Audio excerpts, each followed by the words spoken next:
লোকসভা নির্বাচন যত এগিয়ে আসছে তত এদিকে এদিকে তৃণমূলের গোষ্ঠীদ্বন্দ্ব প্রকট হয়ে উঠছে। গোঘাট ২ ব্লকই বা বাদ যায় কেন? জানা গেছে এবার নব্য তৃণমূলের হাতে আক্রান্ত আদি তৃণমূল। গোঘাট ২ শ্যামবাজার অঞ্চল এবার তৃণমূলের গোষ্ঠীদ্বন্দ্বের খবরের কেন্দ্রবিন্দু। এখানে তৃণমূলের যে কার্যালয়টি গোঘাট ২ তৃণমূল কংগ্রেসের প্রাক্তন ব্লক সভাপতি শাহাবুদ্দিন খাঁ তদারকি করতেন, সেই কার্যালয় থেকেই তাকে বের করে দেওয়া হয়েছে। জানা গিয়েছে গতকাল সন্ধ্যাবেলায় যখন শাহাবুদ্দিন খাঁ সহ আরও অন্যান্য তৃণমূলের নেতাকর্মীরা কার্যালয়ে গিয়েছিলেন, তখন একদল নব্য তৃণমূলের কর্মী নাকি কার্যালয়ে এসে তাদের জানায় এই কার্যালয় থেকে বেরিয়ে যেতে। তারাও কোনো প্রতিবাদ ছাড়াই বেরিয়ে যান। শুধু তাই নয়, তাদের জানিয়ে দেওয়া হয় যে তাদের আর এই তৃণমূল কার্যালয়ে আসতে হবে না, তাদের দল করতে হবে না। তারপরেই শুরু হয়ে যায় বাকবিতণ্ডা। একরকম গায়ের জোর দেখেই নব্য তৃণমূল দখল করে নেয় তৃণমূলের কার্যালয়টি। তৃণমূল কংগ্রেসের গোঘাট ২ প্রাক্তন ব্লক সভাপতি তিনি বা কী বললেন, এবং একই সাথে এলাকার প্রাক্তন খাদ্য কর্মাধ্যক্ষ তিনি বা কী বললেন, শুনুন। গতকাল পার্টি অফিস দখল নিয়ে আমরা তো 2012 সাল থেকে ওটা নির্মাণ করেছি। 13 সাল থেকে ওই পার্টি অফিসটায় আমরা বসে কাজ চালাচ্ছিলাম। ওই পার্টি অফিসে আমরা বহুত দিন থেকে আমাদের দলীয় যত রকমের ছোট বড় আমরা দলীয় প্রোগ্রাম করেছি ওই পার্টি অফিস থেকে আমরা করে আসছিলাম। এবং এই পার্টি অফিসে এমপি এমএলএ সবাই ওখানেই থেকেই তারা অঞ্চলের যখন কাজকর্ম হয় তখন ওখান থেকেই ওনারা করে থাকেন। বা ওই পার্টি অফিসে যে বড় বড় প্রোগ্রাম হয়েছে, আমরা বড় বড় যে সমস্ত প্রোগ্রামগুলো করেছি ওই পার্টি অফিস থেকেই করেছি।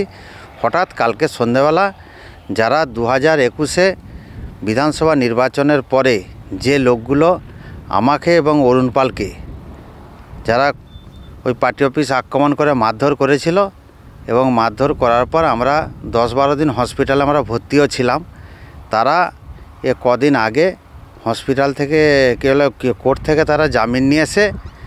আর কালকে সন্ধ্যেবেলা 6টা নাগাদ হঠাৎ দেখতে পাচ্ছি যে ওখানে অঞ্চল সভাপতি যে আছে জাকির শাহ এবং তার নেতৃত্বে এবং ব্লক সভাপতি তার মদতে এইগুলো হঠাৎ যে পার্টি অফিসে গিয়ে তারা হাজির হয়ে যায় এবং আক্রমণ করতে থাকে, নানা রকম গালিগালাজ করে।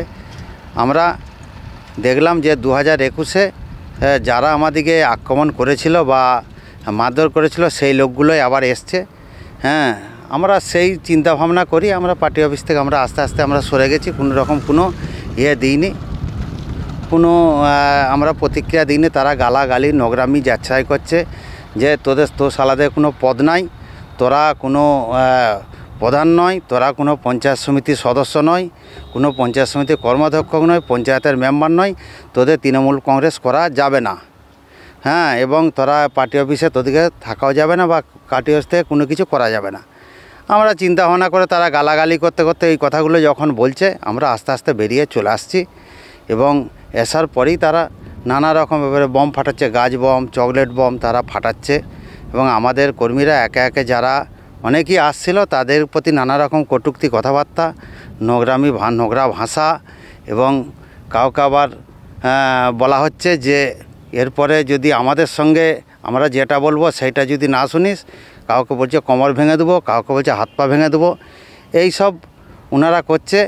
আপনারা নিশ্চয়ই আপনাদের মাধ্যম দিয়ে আমরা বার্তা একটা কথা বলতে চাচ্ছি যে আজকে যেইগুলো করছে আপনারা দেখুন 2021-এ যে বিধানসভা নির্বাচন হয়েছে সে নির্বাচনে তাদের ভূমিকা কী ছিল, এবং 2019-এ যে বিজেপি যেভাবে আমাদের এলাকার একটা আবির্ভাব হয়েছিল তাদের সঙ্গে কীভাবে তাদের সঙ্গে কীভাবে যুক্ত ছিল সেইগুলো আপনারা খুঁজে বের করুন বা খুঁজে দেখুন কী অবস্থার মধ্যে আছে বা কী অবস্থার মধ্যে অঞ্চল চলছে। তো সম্পূর্ণ আমরা যা দেখলাম যে আজকে বিজেপির মদতপুষ্ট বিমান ঘোষের মদতপুষ্ট হিসেবেই তারা আজকে এই জায়গা থেকে কাজ করছে। বলছে আমরা তো কোনো দুর্দবস্তি নয়, যেটা পার্টি অফিস বন্ধ ছিল আমরা চাঙ্গা করার জন্য, ওটা বিজেপির আদুর্ঘর ছিল, আমরা চাঙ্গা করার জন্য পার্টি অফিস খুলেনি, আপনারা নাকি পার্টি অফিস খুলেনি, তার জন্য ওরা আপনাদের একজন খুলেছিল, ওরা এসে বসেছে। তাহলে পার্টি অফিস, আমি বলি পার্টি অফিস যদি বন্ধই ছিল তাহলে পার্টি অফিসটা সেখানে খোলা ছিল কি করে? না, আপনাদের একজন খুলে, আমাদের পার্টি অফিস ওই এক যে হোল টাইমার আছে সে পার্টি অফিসে এসে খুলে, তারপর আমাদের তারপরে ওরা সব হোক ঢুকে গেছে। এবারে আমরা যাওয়ার সঙ্গে সঙ্গে এই অবস্থা আরম্ভ করেছে। আমরা জানতাম না যে ওনারা এসে ওইভাবে করবে, সেটা তো আমাদের কাছে সেরকম খবরও থাকেনি বা আমরা জানতাম না, হঠাৎ তারা এইসবগুলো করেছে। পার্টি অফিস আমাদের রোজ খোলা হয় এবং প্রত্যেক দিন 20-25 জন করে আমরা পার্টি অফিসের সবাই ওখানে ঢুকে দলীয় কাজকর্ম ওখান থেকেই আমরা করি। হ্যাঁ, তারা সেই জায়গার থেকে কালকে গিয়ে উল্টোপাল্টা আজকে বকছে, সাংবাদিকের সামনেই হোক, আপনাদের সামনেই হোক বা আরও 5 জনের সামনেই হোক, এটা তারা বলছে একসঙ্গে চলবো, আমরা একসঙ্গে এসে পার্টি অফিস চালাবো এবং চাবিখাড়ি ওদের কাছে একটা থাক, আমাদের কাছে একটা থাক। তা আমরা একসঙ্গে চলবে কি দুসঙ্গে চলবে সেটা তো আমরা কথা নয়। তারা কি একদিনও কি আমাদেরকে ডেকে নিয়ে বসেছিল বা বসে কোনো আলোচনার মধ্যে এসেছিল? তারা গায়ের জোর ফলাচ্ছে। তারা এর আগে 2021-এও গায়ের জোর ফলিয়ে এইসব মারধর করেছে, মারধর করে হসপিটালে ভর্তি হতে হয়েছে। আবার তারা সেই জায়গার থেকে আবার তারা গায়ের জোর ফলাচ্ছে। একসঙ্গে চলার মানসিকতা থাকলে পরে সে বম ফাটাবে না। একসঙ্গে চলার মানসিকতা থাকলে একটা আলোচনার মধ্যে আসবে। সে কোনোদিনও আলোচনার মধ্যে না এসে গালাগালিজ করবে না। এবং আমাদের পদ নেই বলে আমাদেরকে দল করা যাবে না। তাহলে একসঙ্গে চলার মানসিকতা থাকলে একথা তারা বলতো না।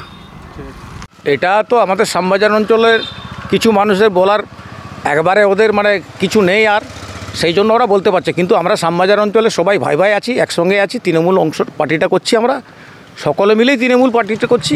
যেই পার্টি অফিসটা দখল করার কথা বলছেন, শ্যামবাজার অঞ্চলের তৃণমূল কংগ্রেসের প্রধান কার্যালয়, সেই কার্যালয়ে কুকুর বিড়াল আর মদের আড্ডা হচ্ছে। সেই পার্টি অফিসটা তারা খুলছে না, যারা বলছে তারা পার্টি অফিসটা খুলছে না, যদিও একজন খুলে ঝাটপাট দিয়ে বসে। সেই হিসাবে আমরা সামনে লোকসভা ভোট, ওই ভোটের প্রচার এবং ওখানে একটা বিজেপির মারাত্মক ঘাঁটি, সেই ঘাঁটিতে যদি পার্টি অফিসটা মানুষজন না থাকে, ওই পার্টি অফিসটা অচল হয়ে যাচ্ছে। তো সেই কারণে তারা খুলেছিল, আমরা গেছিলাম। আমরা যাওয়ার পরে আমরা বসেছি এবং পার্টির বিগত সামনে লোকসভা ভোটের কথা আলোচনা করেছি। কিন্তু যারা বলছে এইভাবে, তাদের পিছনে মানুষ নেই, তারা বেকার, তারা জবরদস্তি পার্টি অফিসটাকে দখল করে রাখতে চাইছে। আর এখানে দখল ফকলের কিছু নেই। আমরা সকলে মিলে পার্টি অফিসের চাবি এবং সকলের কাছে থাকবে চাবি, যে দুটো চাবি থাকবে তাদের কাছেও একটা থাকবে, আমরাও থাকবো। আমরা সকলে একসঙ্গে বসে এখানে সামনের লোকসভা ভোটের আলোচনা করতে চাই। বম চার্জ করা, আনন্দ করা, ওটা কিছু ব্যাপার নয়। পার্টি অফিস কখনোই বম চার্জ হয় না, বম চার্জের কোনো কারণ নেই। বম চার্জ করার কি আছে? আমরা তাদেরকে চেয়েছি তারা আসুক, আমাদের সঙ্গে বসুক এবং পার্টির দলের সমালোচনা করুক, দলকে আগে নিয়ে চলুক, মমতা বন্দ্যোপাধ্যায়কে আগে নিয়ে চলুক, অভিষেক বন্দ্যোপাধ্যায়কে আগে নিয়ে চলুক।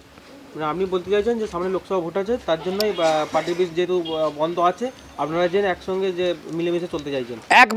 একবারে ঠিক কথা। আমরা সকলে মিলে একসঙ্গে সামনের লোকসভা ভোটের জন্য তৈরি হই এবং সামনের লোকসভা ভোটকে এগিয়ে নিয়ে যেয়ে আমাদের এমপিকে বিপুল ভোটে জয়ী করার জন্য আমরা একসঙ্গে বসতে যাই। তা পার্টি অফিসের সকলেই অধিকার। আপনার নাম? আমার নাম জাকির হোসেন সাহ, শ্যামবাজার অঞ্চল সভাপতি। দখল করার কিছু কারণ নাই, ওটা শ্যামবাজার মেন একটা পার্টি অফিস আমাদের কার্যালয় করা হয়েছিল। ওটা চালাচ্ছিল প্রাক্তন প্রধান, তারা সব ছিল।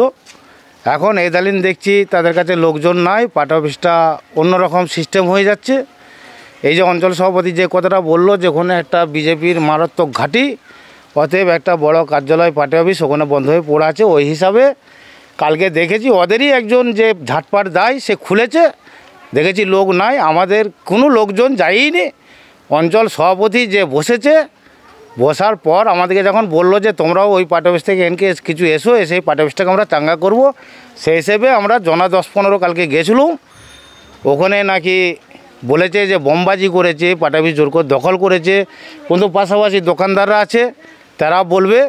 এবং পার্টি অফিস সবারই অধিকার আছে, তৃণমূল কংগ্রেস যারা করে তারাও আসুক, আমাদেরও অঞ্চল সভাপতি থাকবে, প্রধান থাকবে, উপপ্রধান থাকবে, সবাই মিলে বিধানসভা সামনে নির্বাচন ভোট এসছে, কিভাবে সরকারকে আগাতে হবে। সরকার যেহেতু আমাদের গোঘাটে এমএলএ হারা আছে, এমপিকে কীভাবে আমরা ভোটে লিড দেবো সবাই মিলে আলোচনা করে ও কার্যালয় পার্টি অফিস থেকেই আলোচনা করা হবে। এতে এটা সিপিএমের পার্টি অফিস নয়, এটা বিজেপির পার্টি অফিস নয়, এটা তৃণমূলের পার্টি অফিস। তাহলে দখল এখানে কোথা থেকে এলো? আপনারা বলতে চাইছেন যে একসঙ্গে মিলেমিশে চলুন। হ্যাঁ, একসঙ্গে মিলেমিশে করবো। তারা যদি কাজকর্ম করে, তারা যদি প্রকৃত তৃণমূল করে, তাহলে অঞ্চল সভাপতি আছে, প্রধান আছে, উপপ্রধান আছে, মেম্বার আছে, তাদের সঙ্গে আলোচনা করুক, করে একসঙ্গে খেটে সামান্য সরকারটাকে কীভাবে আগানো যায়, কীভাবে নিয়ে আনা যায় সেভাবে চেষ্টা করুক। আপনার নাম? আমার নাম জাকির মল্লিক। হ্যাঁ, পদাধিকারী? না কোনো পদাধিকার, আমরা কর্মী, প্রাক্তন যুব সভাপতি।